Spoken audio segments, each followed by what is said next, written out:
लोहे की दुकान में अपने पिता के साथ काम कर रहे एक बालक ने अचानक ही अपने पिता से पूछा, पिताजी, इस दुनिया में मनुष्य की क्या कीमत होती है? पिताजी एक छोटे से बच्चे से ऐसा गंभीर सवाल सुनकर हैरान रह गए। फिर वे बोले, बेटे, एक मनुष्य की कीमत आंकना बहुत मुश्किल है, वो तो अनमोल है। बालक, क्या सभी उतना ही कीमती और महत्वपूर्ण है? पिताजी, हाँ बेटे। बालक कुछ समझा नहीं। उसने फिर सवाल किया, तो फिर इस दुनिया में कोई अमीर तो कोई गरीब क्यों है? किसी की कम रिस्पेक्ट तो किसी की ज़्यादा क्यों होती है? सवाल सुनकर पिताजी कुछ देर तक शांत रहे और फिर बालक से स्टोर रूम में पड़ा एक लोहे का रॉड लाने को कहा। रॉड लाते ही पिताजी ने पूछा, इसकी क्या कीमत होगी? बालक ने कहा, 200 रुपये। पिताजी ने कहा, अगर मैं इसके बहुत से छोटे छोटे कील बना दूं तो इसकी क्या कीमत हो जाएगी? बालक कुछ देर सोच कर बोला, तब तो ये और महंगा बिकेगा, लगभग 1000 रुपये का। पिताजी ने कहा, अगर मैं इस लोहे से घड़ी के बहुत सारे स्प्रिंग बना दूं तो?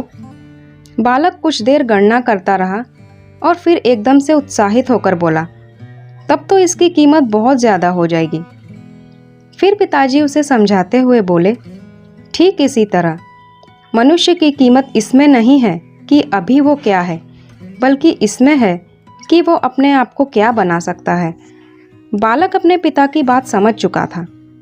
अक्सर हम अपनी सही कीमत आंकने में गलती कर देते हैं। हम अपनी प्रेजेंट स्टेटस को देखकर अपने आप को वैल्यूलेस समझने लगते हैं, लेकिन हम में हमेशा अथाह शक्ति होती है।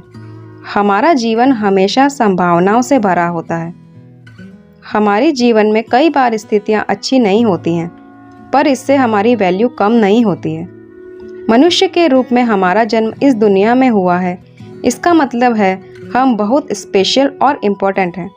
हमें हमेशा अपने आप को इम्प्रूव करते रहना चाहिए और अपनी सही कीमत प्राप्त करने की दिशा में बढ़ते रहना चाहिए। इस कहानी के बारे में आपके क्या विचार हैं, हमें कमेंट में ज़रूर बताएं और वीडियो को लाइक कीजिए, शेयर कीजिए और ऐसे ही मज़ेदार कहानियाँ सुनने के लिए हमारे चैनल को सब्सक्राइब कीजिए।